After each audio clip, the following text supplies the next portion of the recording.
everyone, my name is Dr. Lane Carey, and today I just wanted to go over one of the ways that we really create dis-ease in our body. It's, I believe, our relationships in our life.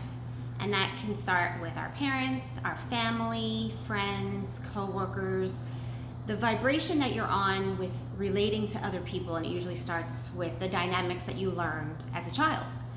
And this is one of the things that has been the hardest thing for me throughout my life, because it's very like an invisible web that holds you back. It's your normal. So it's the place that you vibrate, where you attract more and more of it, but you don't understand always why you're attracting that, because you don't understand how you function is actually dysfunctional, because it's so normalized, and it can be socially proper even the way you're raised. And the first book that I found that helped me start to untangle the dysfunction in my family was Codependent No More by Melodie, Beatty. And I was in a relationship where he drank a lot, and he reminded me of my mother a lot, and yet my mother didn't drink, and I couldn't understand why they were so similar. And in that Codependent No More, she talks about workaholics, alcoholics, and caretakers are all the same, because they create a codependent relationship with you. And that's what I'm seeing in most people. There is a codependency in the relationship. It's not that one person is empowering the other person to be all that they can be, right? To become your best self. In my family, it was all like there was a certain level we had to stay at, or you were like crabs in a bucket. If you got too big for yourself, too big for your britches, or you became more successful than what was considered success or the normal, they'd pull you down by, little self-sabotaging, passive-aggressive comments. So it's very subtle sometimes, but what happens is it pulls you back in. It pulls you back down to that lower vibration, and you don't even know what's happening. So that was a real eye-opener. The codependency is the person wanting you to stay where you are because it keeps them comfortable. You're in a dynamic where you need each other, whether it's financially, whether it's emotionally, whether it's physically, like to stay in the same area, to be on the same level as that other person, or are they actually rooting for you to take the next leap, to go to the next level, to really grow as a soul, as a spirit, as a being? Are they dream stealers, or you talk about your dreams and they're like, oh, you can't do that, which is what I came from? Or are they someone like, you got to do it? What makes you happy? And nobody ever asked me what made me happy. It was like, are you working? Because the only thing that was worthy in my family was what you work yourself to death, but there was no purpose for it. It didn't matter how much we brought in, we were always considered broke in my mom's thought. So how do you, it was almost like that was made you worthy. So you're not worthy to create abundance.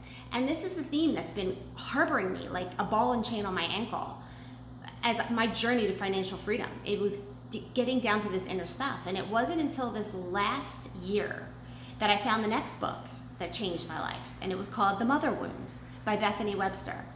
And it's not about blaming your mother. It's not about blaming your family or other people for the stuff that you carry, but it's just uncovering the coping mechanisms that you learn to survive in life that you don't need anymore, that they're actually holding you back now.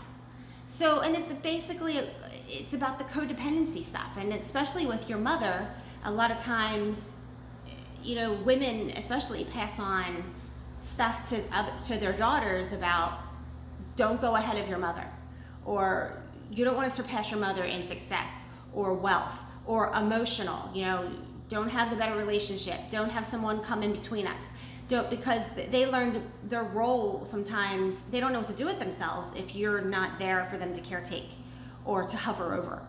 So there's a lot of different dynamics, and I highly recommend that both books, Codependent No More by Melodie, Beatty, and The Mother Wound by Bethany Webster. Truly life-changing. It's some of the deepest, hardest stuff to really uncover, because that really creates a lot of dis-ease, because it blocks your energy flow. You're here to be your biggest, your best, your brightest self, right? To really follow your soul's journey in a fearless mode, and to uncover all those limiting beliefs that hold you back. And a lot of those dynamics that you learn growing up in your family, not only can you create by getting the same partner that becomes unhealthy, who you marry to or who you partner up with, have kids with, that can be really hard. or just in situations to create yourself financial freedom. If you learn to be codependent with somebody, you're never allowed to be free, whether it's financially, emotionally, physically, like to move away. All these kind of things can really start holding you back when your heart's called to do it, but you have people around you who are telling you you can't, or make you fear, guilt, and obligation to just stay exactly as you are. So it's really some of the hardest stuff, I think, to change, because it's so deep, and you don't want to hurt other people, right? Sometimes you feel like you're being unkind. You have to, give everything to your parents because they sacrificed so much for you. But if they were really being true parents, like I look at my son, I tell him, never ever hold yourself back for me. I want you to fly. I want you to be who you are. So if your parents really were coming from an unconditional loving place, they would support you no matter what. And if they're not, that's the stuff they have to work on. And if you hold yourself back, you're actually crippling them from being all they can be too. But I know it's a delicate rope, and it's more the becoming aware of the dynamic of it, because sometimes it's so subtle because they are so nice people, right? So it doesn't look like they're intentionally harming you. But when you start being fully mindful and aware of the dynamics, you'll start noticing these things. So to all of us setting ourselves free and learning to release this 3D consciousness and move into the higher realms of consciousness where we can really fly. Thanks for watching.